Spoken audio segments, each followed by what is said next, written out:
যখন ইন্ডিয়া জোট হয়েছিল তখন একটা সিদ্ধান্ত সবাই সমর্থন করেছিল যে যে যেখানে শক্তিশালী তাকে সেখানে সর্বশক্তি প্রয়োগ করে তার সাথে দাঁড়ানো উচিত। যেমন বাংলায় তৃণমূলের ক্ষমতা রয়েছে, তৃণমূলের সাথে কংগ্রেসের, সমাজবাদী পার্টি, আম আদমি পার্টি, মানে ইন্ডিয়া জোটের শরিক যারা ছিল, তারপর শরদ পাওয়ারের এনসিপি, তারপর আরজেডি, জেএমএম, ডিএমকে, সবাই দাঁড়াবে। যেমন দিল্লিতে আপের সরকার গতবার 70টা আসনের মধ্যে 67টা আসন ওরা জিতেছিল। যেখানে ওদের ক্ষমতা, ওদের সাথে আমরা দাঁড়াবো। যেখানে কংগ্রেসের ক্ষমতা, সেখানে কংগ্রেসের সাথে আমরা দাঁড়াবো। যেখানে ডিএমকে এর ক্ষমতা, সেখানে ডিএমকে এর সাথে আমরা দাঁড়াবো। এটা তো স্পষ্টভাবে বলা হয়েছিল।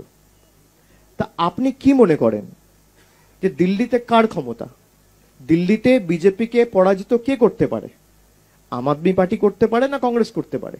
আম আদমি পার্টি করতে পারে।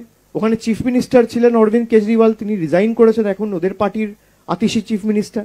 তো বিজেপিকে হারানো আমার উদ্দেশ্য যদি হয়, বিজেপিকে পরাজিত করা যদি লক্ষ্য আমার হয়, তাহলে আমি বিজেপির বিরুদ্ধে যে সর্বশক্তি প্রয়োগ করে লড়ছে তাকে দুর্বল করব কেন?